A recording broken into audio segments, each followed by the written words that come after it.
Final Fantasy XIV has a low skill floor and a high skill ceiling. You can hobble through most of the game's content with your brain shut down, but if you know what you're doing and you put your best foot forward, your efficiency will go through the roof. Today we're going to talk about tanking and some of the different things that should go through your head while you're taking charge of the flow of combat. Let's get started.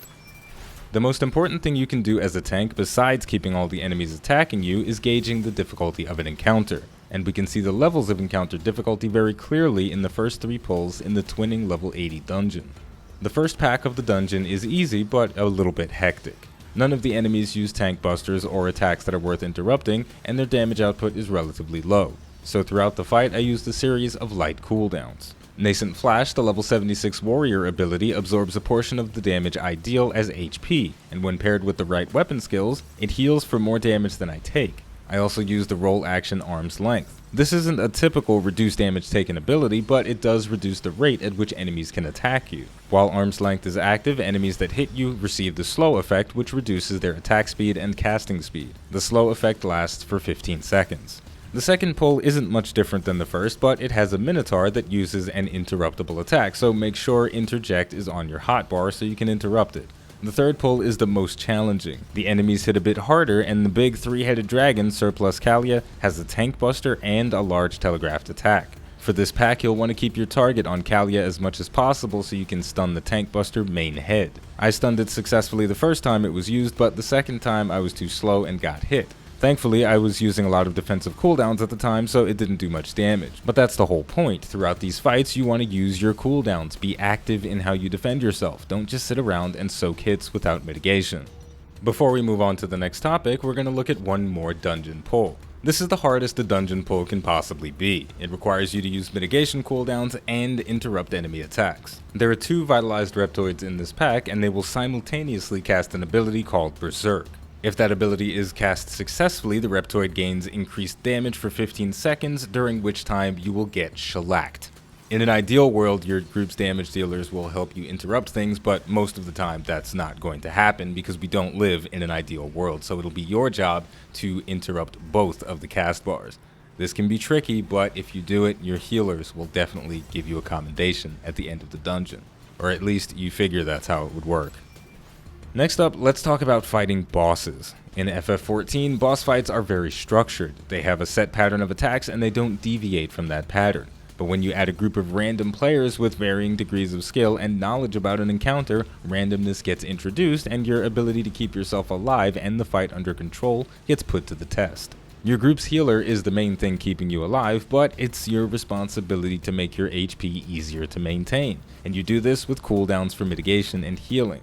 So, we're fighting against the Alpha Zagnal, the first boss in the Twinning dungeon. A relatively easy fight, but if you misplace any of the boss's telegraphed attacks, he'll break one of the cages on the east and west sides of the room, and an ad will come out. 1 ad isn't a problem, 2, it's not a big deal, but 3 is where things start to get a little bit crazy. My health is steadily crawling down, and the healer is having to focus on healing the entire group, so I must keep myself healthy in the meantime. I start off with Equilibrium for a big 30k heal, but my health continues to drop. Being a warrior, I look for the offensive solution to a defensive problem, and the answer for me is Nascent Flash followed by Chaotic Cyclone for a big burst of healing that will help stabilize the fight. Moments like these don't always happen. If you're playing with an elite coordinated team, then things will be smooth sailing and the most you'll have to think about is mitigating tank busters and good boss positioning. But if you're playing with randoms or a group of your dumbass friends, then you'll have to be ready to keep yourself alive. More on the subject of fighting bosses, if you're going into an extreme trial, knowing the boss's rotation is very important to how you plan out your cooldown usage. When I'm getting accustomed to a fight, I tend to hold on to my cooldowns just in case. But the more I learn the boss's rotation, the more liberal I can be with my cooldown usage. For example, in the Titania Extreme Trial, the boss doesn't use a tank buster until a little over a minute has passed in the fight. As a warrior, this means I can use Nascent Flash and Equilibrium to give myself additional healing for the first minute of the encounter. This will allow the healer to be a little bit more relaxed. To close things out, although tanking is primarily about staying alive and taking punishment from enemies, your offensive rotation is incredibly important. Unlike other MMOs where tanks are glorified sponges, in Final Fantasy XIV tanks are a bit more like damage dealers that know how to take a punch.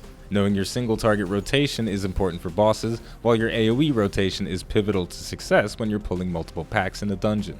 If you're fighting 10 plus enemies at once, if those enemies are still alive when you run out of cooldowns, you're gonna die if your healer can't keep up with the damage output.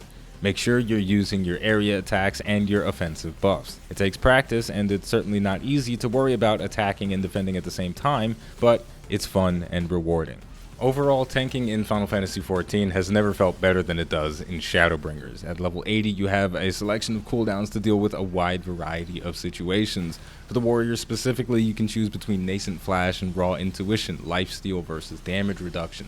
You've got instant healing abilities to bring yourself back from the brink of death, and the tried and true cooldowns that reduce your damage taken by a percentage for a duration. All of these different moving pieces can and should be used throughout all of your fights, and they make tanking feel active and complex, but not confusing. And there we go. A lot of these tips might seem like common sense, but I've grouped with a fair share of players that don't do any of this stuff. I've seen tanks not use a mitigation cooldown for an entire dungeon. Likewise, I've seen DPS not actively try to interrupt things that can be interrupted. So for me, sharing this kind of information is important. With all of that said, we're gonna wrap things up, but before we do, I've got a few announcements. Things are getting a little dark on the channel, and what I mean by that is I am leveling the Dark Knight, so if you want to hear my impressions for that, stay tuned because a video for that is coming later in the week, as well as an overview for the job. And one final thing, I want to give a shout out to my patrons, Avi, Joseph, Tobias, and the Macman. You guys are awesome, and you're being joined by 2 new patrons. Kunaka and Aldiano, you guys are awesome for providing that extra bit of support. It is tremendously helpful, and I really appreciate it. So thank you very much for your patronage. With all of that said, the name of the game is Final Fantasy XIV. The name of the channel is iBluairJgR. Thank you for watching, and I'll see you next time.